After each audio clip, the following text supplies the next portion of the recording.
उपमुख्यमंत्री सुनेत्रा पवार आज बारामतीमध्ये जनता दरबार घेणार। अजित पवारांसारखंच शनिवारी सकाळी सुनेत्रा पवार जनतेच्या समस्या जाणून घेणार। सहयोग निवासस्थानी भरणार पहिला जनता दरबार।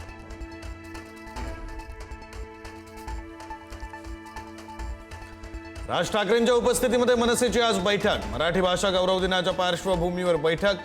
दरवर्षी 27 फेब्रुवारीला मनसेकडून होतं कार्यक्रमाचं आयोजन।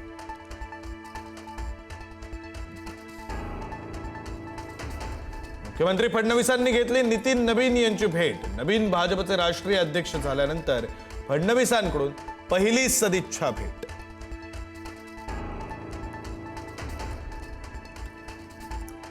मीरा भाईंदरमध्ये मराठी अमराठी वाद पुन्हा पेटला। भाईंदर पश्चिमेमध्ये मराठी एकीकरण समितीचा बोर्ड असलेला स्टॉल तोडला।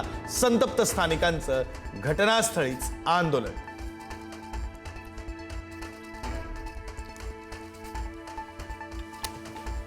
पिंपरी चिंचवडमध्ये स्कूल बसच्या धडकेमध्ये ज्येष्ठ व्यक्तीचा मृत्यू। मॉर्निंग वॉकहून घरी परतत असताना अपघात। आरोपी चालक अटकेत।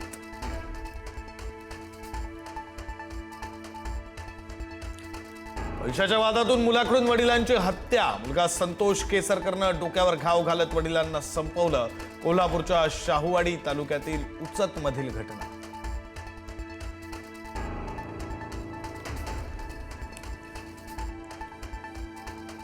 उरणचे आमदार महेश बालदेंच्या बंगल्याच्या आवारात एका तरुणाचा धिंगाणा। हातात कोयता घेऊन मद्यधुंद अवस्थेत तरुण थेट बालदेंच्या बंगल्याबाहेर। पोलिसांकडून तरुणाला अटक।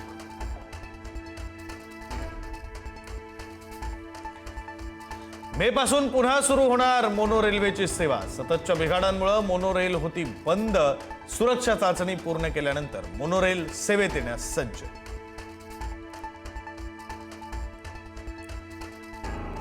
पहिली ते 8वीच्या विद्यार्थ्यांना मोफत दप्तर। जिल्हा परिषदेच्या शाळेतील विद्यार्थ्यांना मिळणार लाभ। योजनेसाठी तब्बल 165 कोटी रुपयांच्या निधीची प्रशासकीय मान्यता। डीजीसीएनं एअर इंडियाला ठोठावला 1 कोटींचा दंड। सुरक्षा नियमांचं पालन न केल्यानं कारवाई।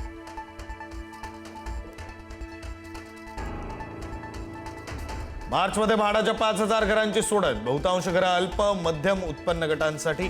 सोडतीमध्ये घेण्यात येणाऱ्या घरांपैकी 2500 घरं पत्राचाळीत। रविवारी मुंबईमध्ये रेल्वेच्या तिन्ही मार्गांवर ब्लॉक कालावधीत सीएसएमटी ते वाशी पनवेल दरम्यान विशेष लोकल। वेळापत्रक पाहूनच बाहेर पडण्याचं मुंबईकरांना आवाहन।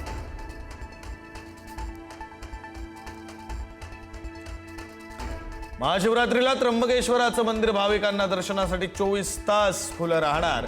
संभाव्य गर्दी आणि भाविकांच्या सुलभ दर्शनासाठी मंदिर प्रशासनाचा निर्णय।